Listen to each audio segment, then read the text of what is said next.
بسم الله الرحمن الرحيم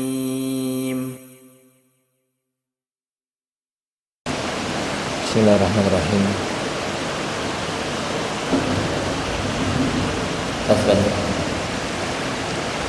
Bismillahirrahmanirrahim. Assalamualaikum warahmatullahi wabarakatuh. Alhamdulillahirabbil alamin. Wassalatu wassalamu ala asyrafil anbiya'i wal mursalin. Nabiyyina Muhammadin wa ala alihi wa ashabihi ajma'in. Wala hawla wala quwwata illa billahi rabbil alamin. Asyhadu an la ilaha illallah wahdahu la syarikalah, ilahul awwalin wal akhirin. Wa asyhadu anna Muhammadan abduhu wa rasuluhul mab'utsu rahmatan lil alamin. Allahumma salli wa sallim wa barik ala nabiyyina Muhammadin wa ala alihi wa ashabihi ajma'in.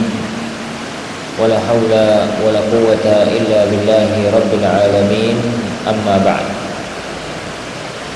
Jamaah kaum muslimin, jamaah kaum muslimah, alhamdulillah di malam yang mulia ini, di waktu yang Allah Subhanahu wa taala turunkan rahmat berupa hujan, kita hanya bisa berdoa kepada Allah Subhanahu wa taala, Allahumma sayyiban nafi'a, ya Allah turunkanlah hujan kepada kami sebagai sebuah hujan yang manfaat. Kita lanjutkan kajian kita para sahabat sekalian, membaca Kitabul Adab dari Sahih Al-Imam Al-Bukhari. Masih dalam bab tentang bolehnya seseorang itu marah, bolehnya seseorang itu bersikap keras kalau dalam rangka menegakkan syariat agamanya Allah. Kita telah baca kemarin dua hadis yang pertama, kita masuk sekarang pada hadis yang berikutnya, hadis 6111.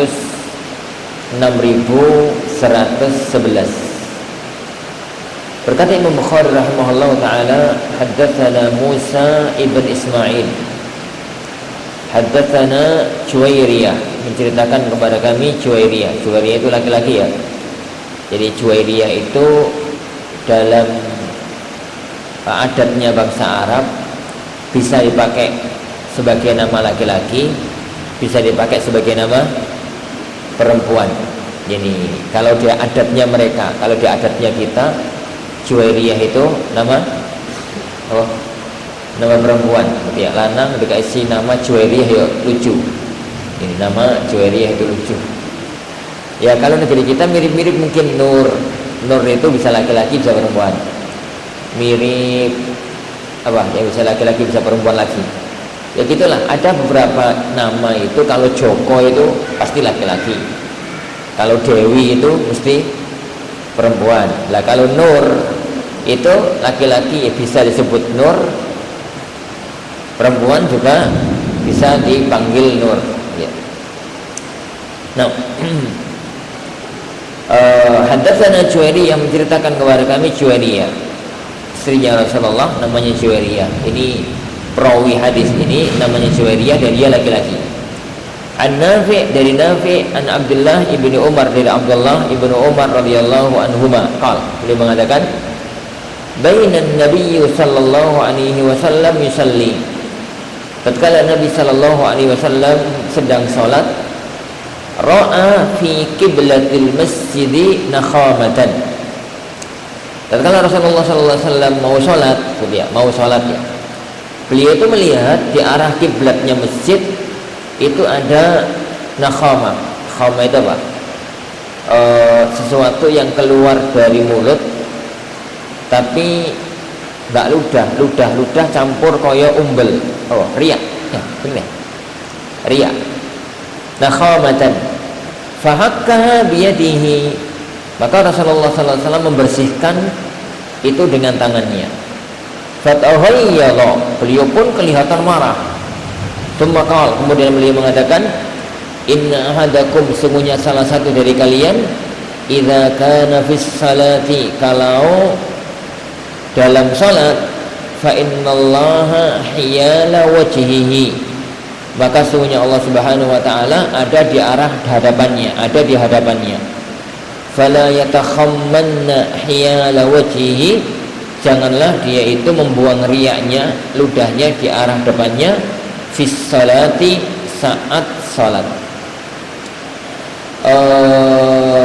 Jadi Rasulullah Shallallahu Alaihi Wasallam cerita dari hadis ini, beliau itu sedang sholat. Tatkala sedang sholat, beliau melihat ada seorang sahabat itu yang ada riak yang ada di lip, yang ada di mana, di mulutnya. Dia nggak bisa untuk menahan riak itu untuk tidak dikeluarkan. Ini, dan di zaman itu kan belum ada tisu. Kalau zaman sekarang orang itu kalau ubelen, kalau riak, kalau apa, itu biasanya kalau sholat siap-siap bawa tisu dan dikeluarkan di tisu tersebut. Jadi zaman itu kan belum ada tisu, maka diludahkan ke arah depan. Padahal orang itu tatkala sholat, dia itu sedang menghadap Allah Subhanahu wa ta'ala. Makanya Rasulullah SAW itu menggambarkan, orang itu kalau sholat, di hadapan dia itu Allah, karena dia sedang menghadap Allah. Mosok koyo wong sedang menghadap Allah, kemudian dia mengeluarkan ludahnya. Rasulullah SAW selesai sholat membersihkan itu dengan tangannya sendiri, dan beliau itu memperingatkan keras, jangan sampai melakukan perbuatan tersebut karena menyelecehkan dalam tanda kutip kehormatan Allah Subhanahu wa ta'ala. Dia sedang sholat, di hadapannya itu sedang menghadap Allah Subhanahu wa ta'ala, malah dia mengeluarkan ludah yang tersebut. Nah, hadis ini ya ikhwan, pertama menunjukkan kepada kita ketawadhuannya Rasulullah SAW. Tatkala beliau melihat ada kotoran di masjid, maka meskipun beliau seorang nabi, meskipun beliau seorang kepala negara, tapi beliau membersihkan dengan dirinya sendiri, dan itu bentuk ketawadhuan beliau sallallahu alaihi wasallam. Dan salah satu di antara akhlak mulia yang menjadikan orang itu diangkat derajatnya oleh Allah adalah tawadhu. Man tawadhu'a lillah rafa'ahu Allah, kata Rasulullah. Barang siapa yang tawadhu, merendahkan dirinya di hadapan Allah, maka Allah akan mengangkat derajatnya. Tidak ada kesombongan, tidak ada ujub. Dia itu merasa semua keutamaan, semua kemampuan yang dia miliki murni anugerah dari Allah Subhanahu wa ta'ala. Kalau orang itu merasa apa yang dia miliki, jabatan, kekayaan, kekuasaan yang dia miliki itu adalah hasil upayanya, yakin muncul kesombongan, muncul takabur, muncul ujub. Tapi kalau dia merasa saya itu makhluk yang lemah, manusia itu makhluk yang lemah, tidak punya daya, tidak punya kekuatan kecuali kekuatan dari Allah. Jadi moto kita dalam hidup kita adalah la haula wala quwata illa billah. Tiada daya, tiada kekuatan kecuali kecuali hanya dari Allah semata. Lalu ketika dia itu memiliki kekuatan, memiliki kekuasaan, memiliki kehebatan, memiliki keunggulan, dia itu merasa semua itu anugerah dari Allah. Akhirnya dia tawadhu. Lah, orang yang semacam itu akan semakin ditinggikan derajatnya oleh Allah Subhanahu wa ta'ala. Man tawadhu'a lillah rafa'ahu Allah. Barang siapa yang tawadhu karena Allah, maka Allah akan mengangkat derajatnya. Yang kedua, hadis ini menunjukkan kepada kita wajibnya kita itu untuk menjaga kebersihan masjid. Ingat nih, di zaman Rasulullah Shallallahu Alaihi Wasallam, masjid itu, gambaran hadis ini, masjid itu dari lantai, lantainya itu lantai tanah, belum ada keramik. Di zaman itu lantai masjid dengan lantai jalan itu sama. Ini lantai masjid dengan lantai jalan itu sama. Lah tanah kota Madinah, ini tanah kota Madinah itu zaman sekarang itu tanah kota Madinah itu yang masih tersisa itu adalah tanah Baqi', tanah kuburan Baqi'. Kuburan Baqi' itu kan tanahnya lembut berpasir. Jadi tanahnya itu lembut, keper itu berpasir. Lah, tanah-tanah jenis semacam itu para jemaah sekalian, kalau ada orang ludah itu dipastikan langsung meresep masuk ke dalam. Kalau ludah loh nih. Tapi kalau riya itu nggak langsung meresep ke dalam, karena ngono apa nih ngono. ono lendire, mesti masih ada di atas. Lah itu yang kemudian mengotori masjid. Jadi mengotori masjid. Jika semacam itu terlarang, maka berarti faedahnya semua hal, segala sesuatu yang membuat tidak bersihnya masjid, yang membuat kotornya masjid, itu sesuatu yang dilarang. Makanya di zaman Rasulullah SAW, masjid itu juga sudah ada cleaning service.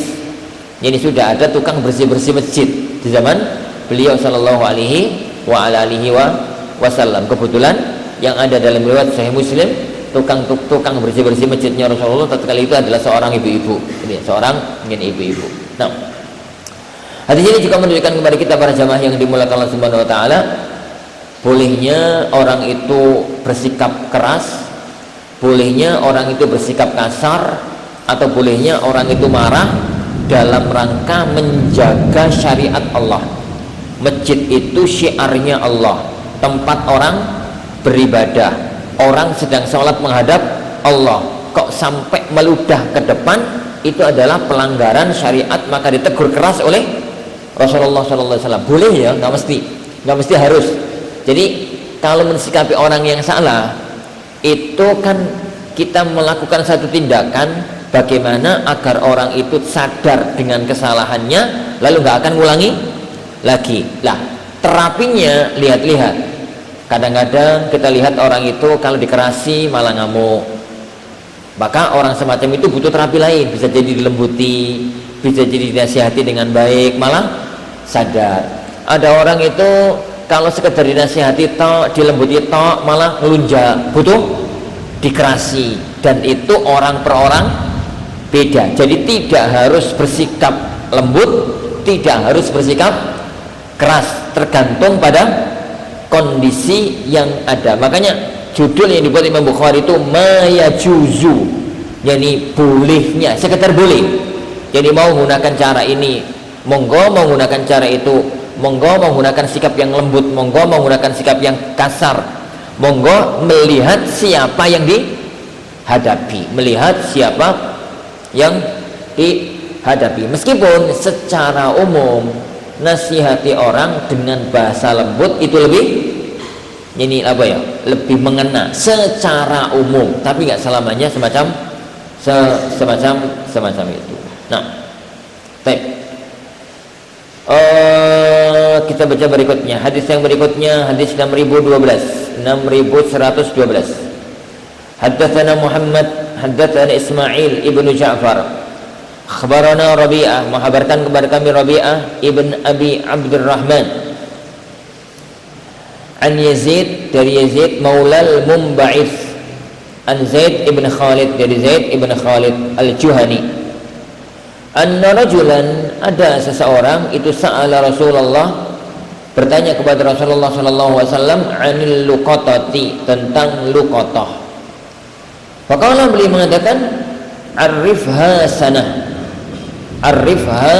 sanatan, umumkan barang temuanmu itu selama setahun. Summa arif wika'aha wa ifasaha, kenali bungkus, kenali tutupe, kenali bungkusi. Summa stanfik biha, kalau sudah lewat setahun silahkan dimanfaatkan, silahkan dipakai. Fa in jaa rabbuha, tapi kalau ternyata nanti pemiliknya datang, fa'addiha ilaih, berikan barang itu kepadanya. Qala ya Rasulullah, dia kembali mengatakan, ya Rasulullah, fadhallatul ghanam, lah kalau yang hilang itu kambing ya Rasulullah. Qala, beliau mengatakan, khudhha, ambillah kambing itu, fa innama hiya laka aw li akhika aw lidhiq. Kambing itu cuma 3 kemungkinan, dia nanti jadi milik kamu, dia nanti kembali kepada pemiliknya, atau malah dia nanti akan diterkam oleh ini serigala. Qala ya Rasulullah, fadhallatul ibil, dia kembali bertanya, ya Rasulullah, lah kalau yang hilang itu apa? Onta, begitu. Qala faghadiba Rasulullah SAW itu tiba-tiba marah, hatta marrat wajinata au ihmarra wajhuh, sampai wajah beliau kelihatan memerah. Sumaqala, beliau mengatakan, malaka walaha, ada urusan apa kamu dengan onta? Ma'aha hidha'uha wasiqa'uha, onta itu mempunyai kaki, bisa berjalan kemanapun, dan mempunyai siqa. Siqa itu tempat penampungan makanan di dalam perutnya. Hatta yalqaha rabbuha, sampai dia ditemukan kembali oleh pemiliknya. Pada saat yang dimuliakan Allah Subhanahu wa taala. Jadi hadis ini berbicara tentang luqatah. Apa itu luqatah? Luqatah itu barang temuan. Jadi kalau kita nemu barang, ini nemu barang, itu ada beberapa kemungkinan. Kemungkinan yang pertama, barang tersebut kita yakin pemiliknya itu sudah membuang. Jadi barang yang kita temukan itu barang yang memang pemiliknya membuangnya. Kita misalkan jalan-jalan, kok nemu kardus. Kardus itu tergeletak gitu di pinggir jalan, atau bahkan di tempat sampah. Kebetulan kita pas sedang cari kardus misalkan, kemudian diambil. Yang semacam itu bukan luqatah, karena berarti pemiliknya memang sengaja buang. Jadi pemiliknya memang ini sengaja buang. Itu bukan barang luqatah. Barang-barang semacam itu monggo-monggo aja diambil. Jadi langsung diambil, karena itu bukan barang yang punya pemilik. Barang itu berarti statusnya sekarang sudah tidak memiliki pemilik. Maka kaidahnya adalah man sabaqa ila mubahin fahuwa aula bihi. Barang siapa yang pertama kali barang siapa yang mendapatkan barang yang tanpa pemilik, maka dia yang lebih berhak. Jadi barang yang dibuang oleh pemiliknya,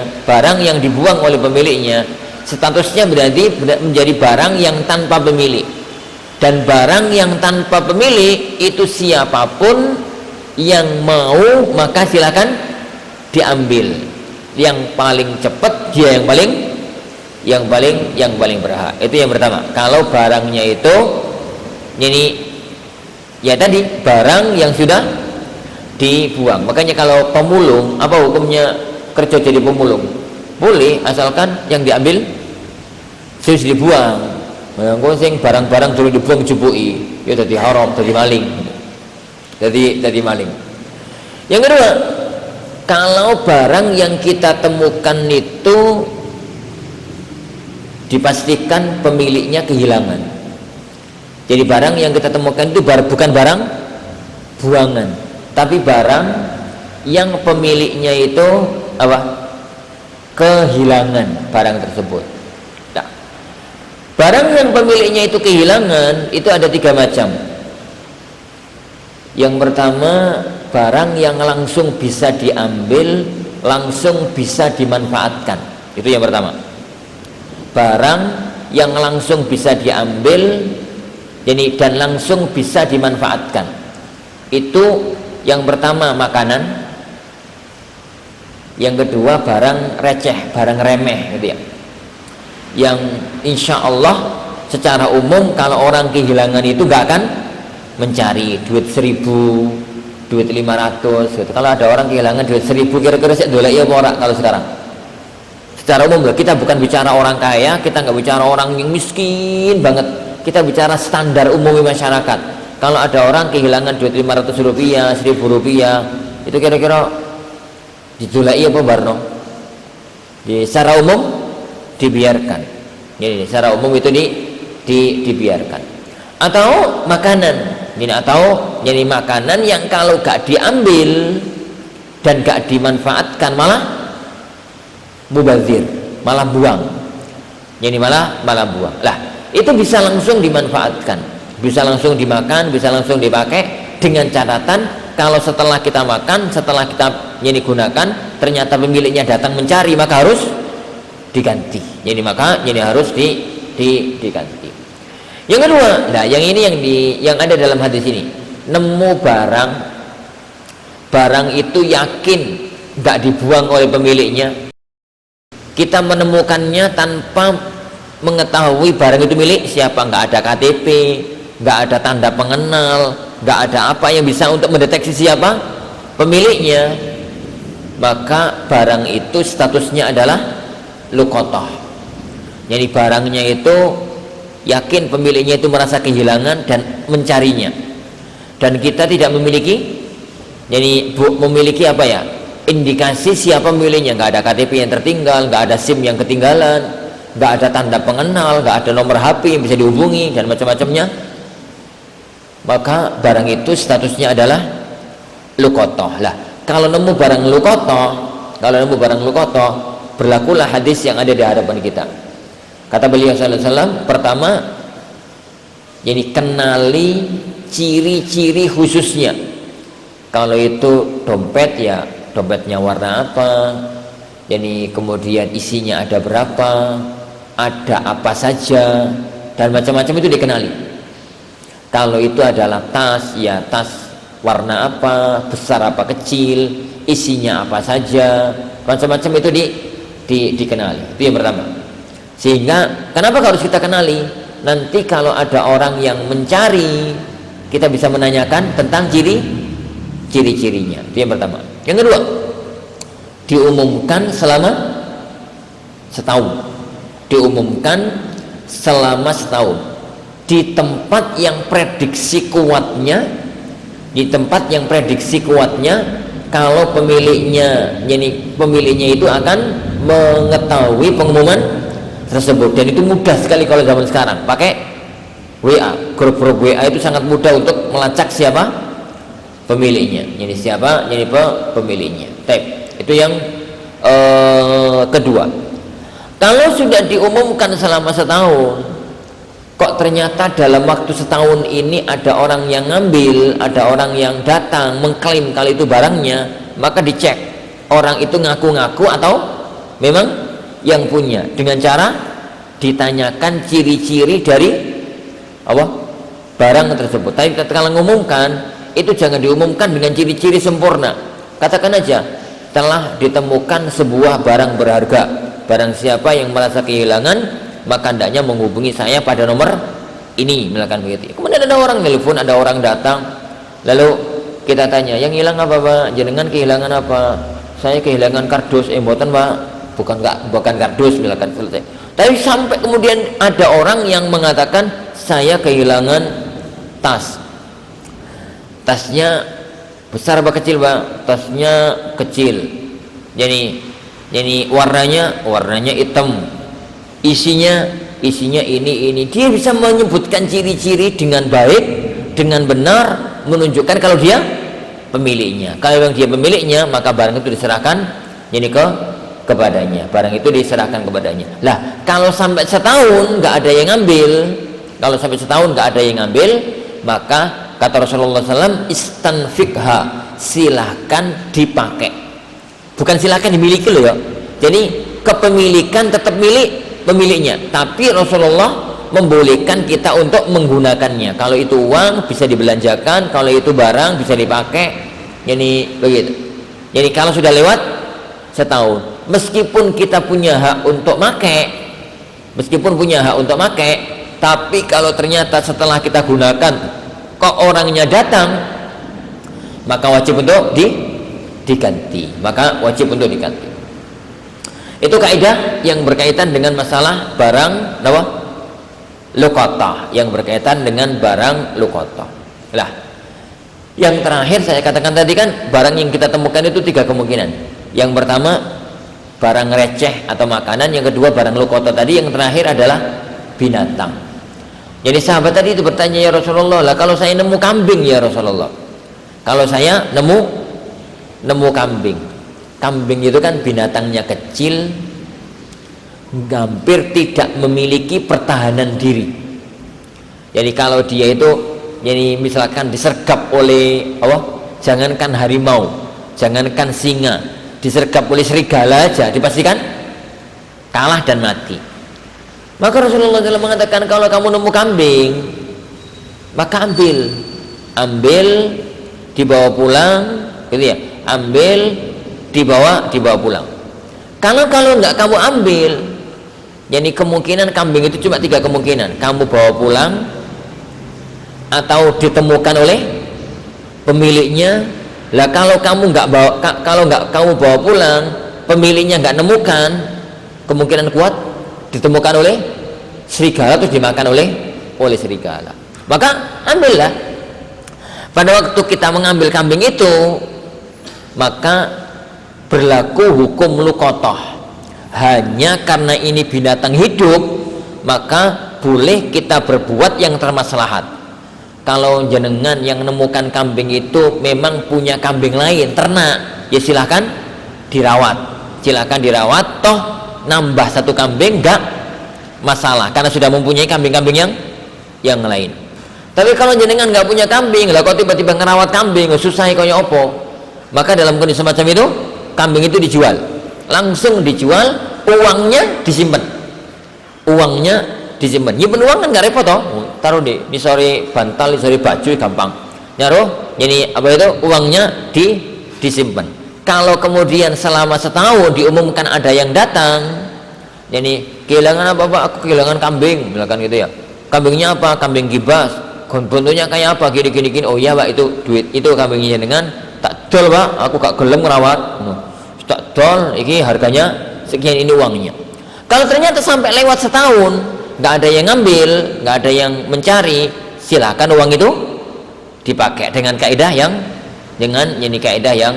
tadi. Lah, setelah Rasulullah SAW ditanya tentang kambing, sahabat ini nyeletuk tanya tentang onta.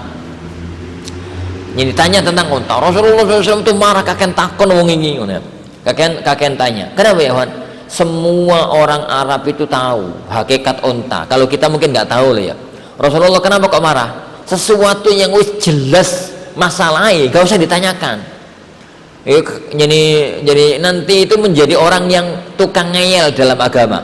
Semua orang yang hidup di Madinah, yang hidup di Mekah, itu ngerti nek onta itu binatangnya gede apa cilik? Binatangnya besar, lebih besar daripada sapi. Binatangnya itu besar. Lah, kalau sampai onta itu hilang, mentoke ke padang pasir.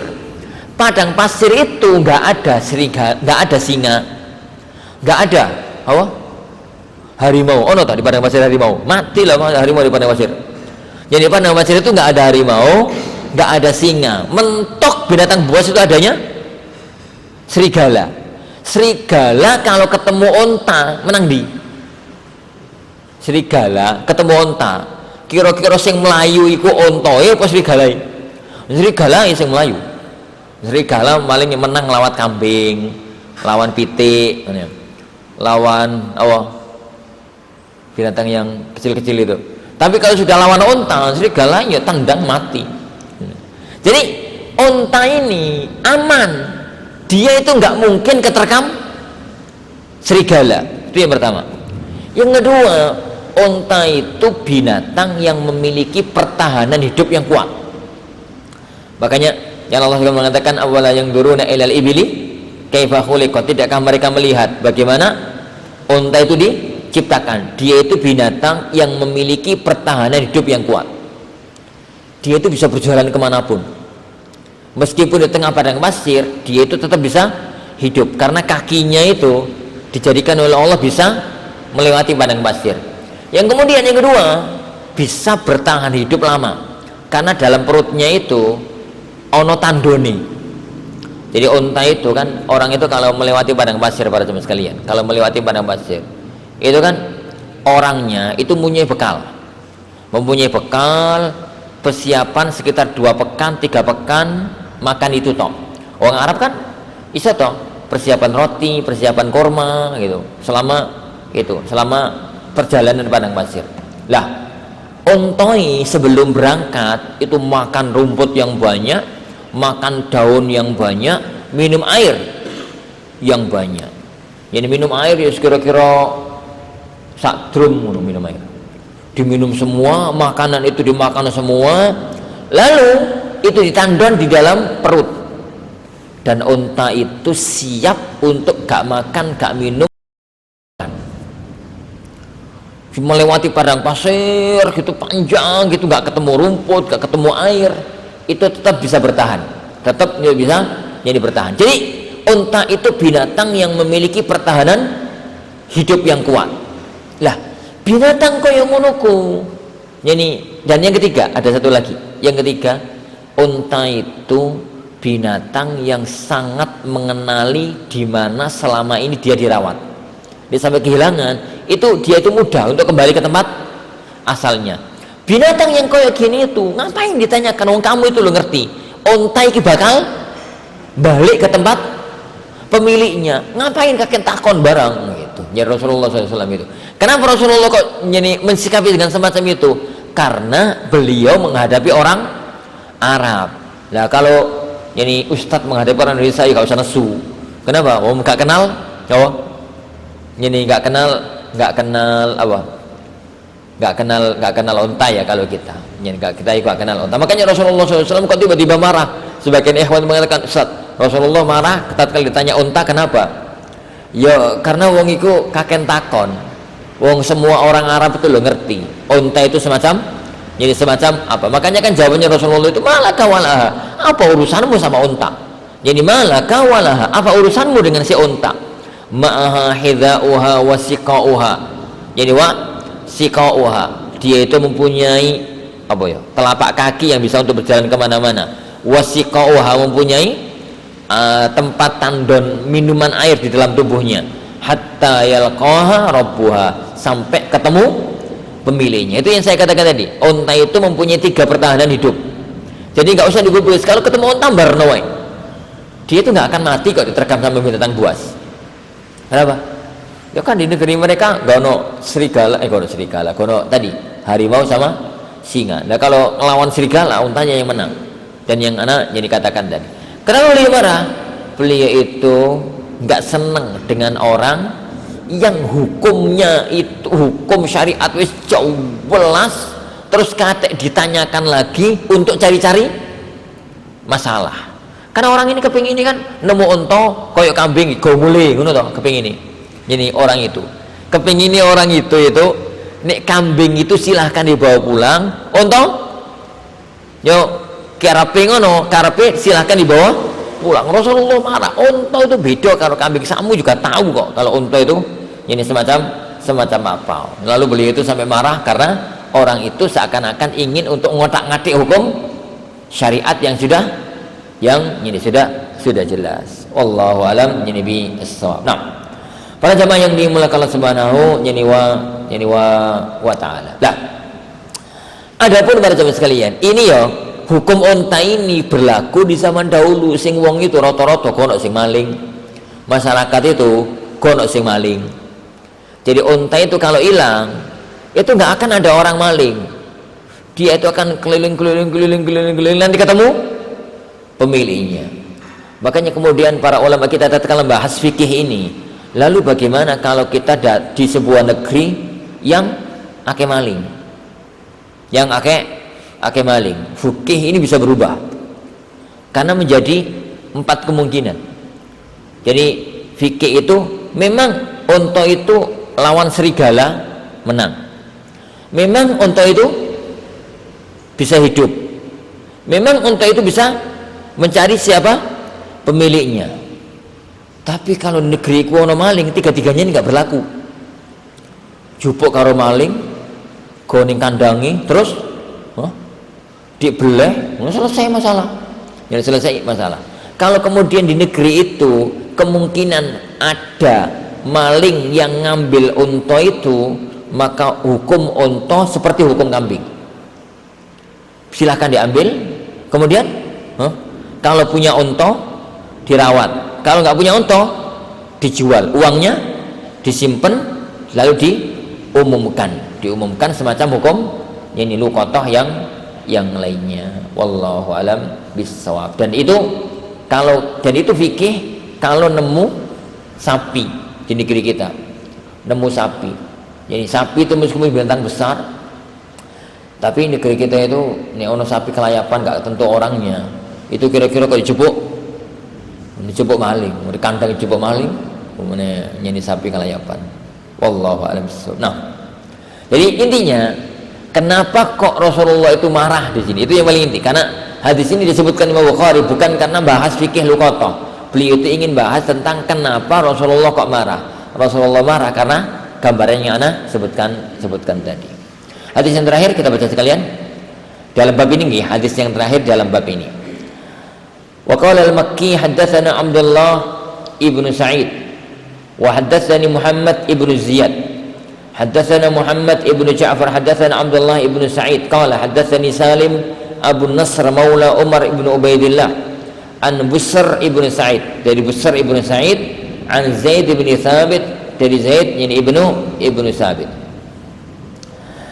Beliau mengatakan ihtajar Rasulullah sallallahu alaihi wasallam yani hajiratan mukhassafah atau hasiran, fa kharaja Rasulullah sallallahu alaihi wasallam yani yusalli, yani yusalli. Jadi beliau sallallahu alaihi wa ala alihi wasallam itu mengambil tikar gitu ya, yani tikar. Fa kharaja Rasulullah yusalli ilaiha, Rasulullah sallallahu alaihi wasallam pun salat di tikar tersebut. Fatatabba ilaihi rijalun wa ja'u yusalluna bi salatihi. Tiba-tiba orang-orang pada ikut salatnya beliau. Tsumma ja'u lailatan fahadaru. Kemudian mereka datang lagi pada suatu malam, wa abta'a Rasulullah sallallahu alaihi wasallam anhum. Rasulullah sallallahu alaihi wasallam pun terlambat, gak keluar untuk menemui mereka. Falam yakhruj, beliau itu gak keluar ilaihim. Farafa'u aswatahum wa hasabul bab. Mereka meninggikan suaranya, yani dan ngeduk, gedor pintu gitu kalau bahasa kita. Fa kharaja ilaihim mughdaban. Rasulullah sallallahu alaihi wasallam pun keluar sambil marah. Fa qala lahum Rasulullah sallallahu berkata kepada mereka, "Mazala bikum sani'ikum hatta dhanantu annahu sayuktabu alaikum." Jadi perbuatan kalian itu selalu berbuat semacam itu. Dan saya itu menyangka nanti akan jadi diwajibkan. Fa'alaikum bis salati fi buyutikum, salatlah kalian di rumah kalian. Fa inna khaira salatil mar'i fi baitihi illal maktubah, yani al maktubah, yani karena sebaik-baik salat kalian itu adalah di rumah kalian kecuali salat wajib, yani kecuali salat wajib. Hadirin para jamaah yang dimuliakan Allah Subhanahu wa taala. Jadi Rasulullah sallallahu alaihi wasallam itu suatu hari salat sunnah, salat malam gitu. Beliau itu salat malam di Masjid Nabawi. Ya, kalau salatnya malam biasanya Rasulullah itu kan di rumah, tapi sesekali beliau itu pernah salat di Masjid Nabawi. Karena Masjid Nabawi dengan rumahnya Rasulullah kan bisa disekat tembok. Jadi begitu buka tembok itu langsung masuk ke rumah. Ada sebagian sahabat itu yang lihat kalau Rasulullah sedang sholat malam, ikutlah mereka. Lah, keesokan harinya Rasulullah sholat lagi. Para sahabat banyak yang datang. Di malam yang berikutnya mereka datang, Arab Rasulullah akan sholat malam bersama mereka. Rasulullah nggak keluar.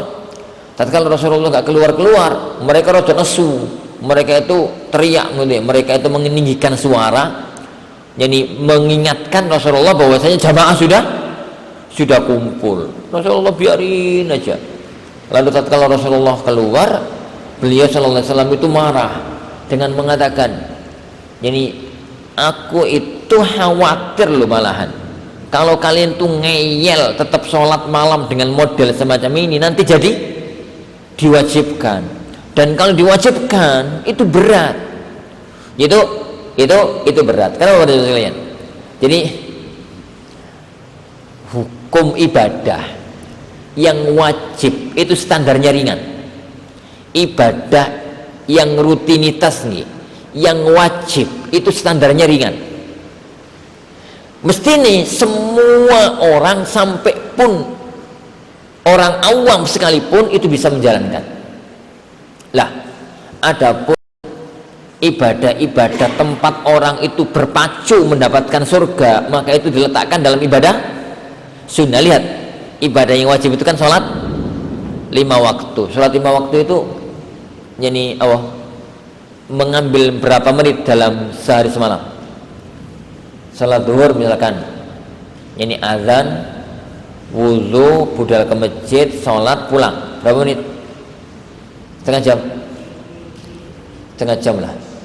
Jadi setengah jam kali 5 berapa? 2 jam setengah. 2 jam setengah waktu yang Allah berikan sama kita 24 jam. Sedikit dari waktu yang Allah berikan ke kita. Poso gak disuruh 2 hari 2 malam, 3 hari 3 malam, enggak. Puasa itu dari subuh sampai maghrib. Itu pun setahun hanya 1 bulan. Zakat itu 2,5%. Dari 1 juta dikeluarkan 25.000. Itu pun nggak 1 juta. Kalau hartanya sampai 1 nisab baru wajib zakat, baru wajib yani zakat. Dan nisabnya uang itu kan emas 85 gram emas, 85 gram emas. Sekarang kalau emas itu berapa sekarang harganya? 2.700.800 ya, sekitar itu ya harganya. 2.700.000, 2.900.000 itu kan sekitar berapa itu? Ini banyak lah pokoknya, 200-an juta lebih. Itu baru wajib zakat. Per 1 jutanya 25.000. Ini ono wong punya uang 1 juta, terus dia itu belanjakan 20.000. Itu berat apa ringan?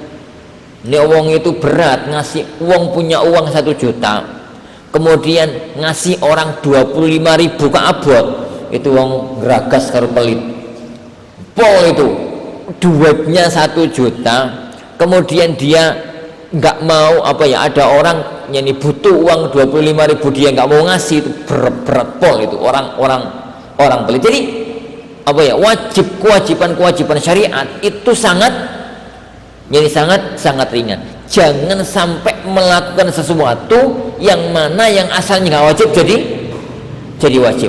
Dan itu terjadi di zaman Rasulullah, karena zaman Rasulullah itu kan wahyu masih turun, hukum masih bisa berubah. Sesuatu yang tidak wajib bisa menjadi wajib gara-gara perbuatan manusia. Makanya Rasulullah itu nggak seneng kalau ada orang itu wis di bener-bener lah, sholat malam itu gak wajib. Bener-bener sholat malam itu jadi gak wajib.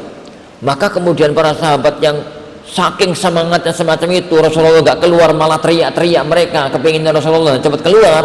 Rasulullah SAW itu malah marah dengan mengatakan, jadi ngapain kalian itu? Kalau nanti kalian tetap berbuat semacam itu, khawatirnya nanti malah jadi wajib. Dan kalau jadi wajib, maka akan terasa berat. Sudahlah, sholatlah di rumah kalian masing-masing, karena sebaik-baik sholat sunnah itu ada di rumah. Sholat yang di masjid itu hanya sholat fardu. Sholat yang dilakukan di masjid itu hanya sholat fardu. Nah, para jamaah yang dimulakan Allah Subhanahu Wa Taala, hadis ini disebutkan Imam Bukhari rahimahullah taala dalam bab ini. Beliau itu ingin mengatakan, jadi salah satu di antara masalah yang beliau itu marah adalah kalau ada orang mencoba untuk memberatkan agama.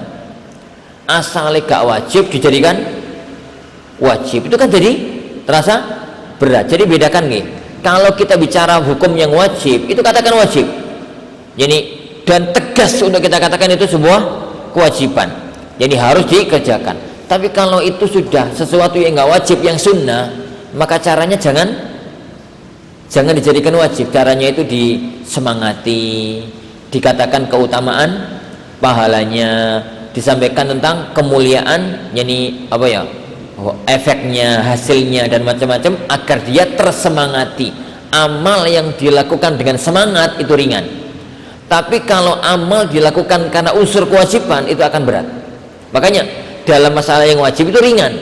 Adapun dalam masalah yang sunnah, maka itu orang per orang itu berbeda antara satu dengan yang lainnya. Nah, para jamaah yang dimulakan Allah Subhanahu Wa Taala, jadi inti dari bab yang kita baca ini, bab yang mulai dari pertemuan kemarin kita baca, bab ma yajuzu minal ghadabi wasyiddah li amrillah, bab bolehnya orang itu marah dan bersikap keras dalam menghadapi hukum Allah.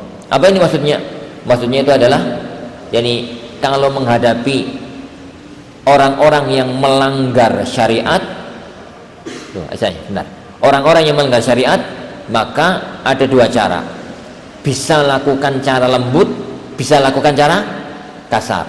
Kapan kita menerapkannya? Tergantung kondisi. Ini tergantung kepada ini kondisi yang ada. Ada orang itu yang maslahatnya dikasari, ditegasi gitu.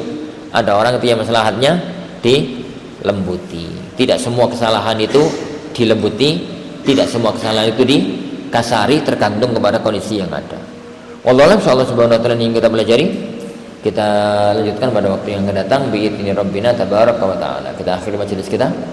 Subhanakallahumma wa bihamdika asyhadu an la ilaha illa anta astaghfiruka wa atubu ilaik. Sallallahu wasallam wa baraka nabi Muhammad. Assalamualaikum warahmatullahi wabarakatuh.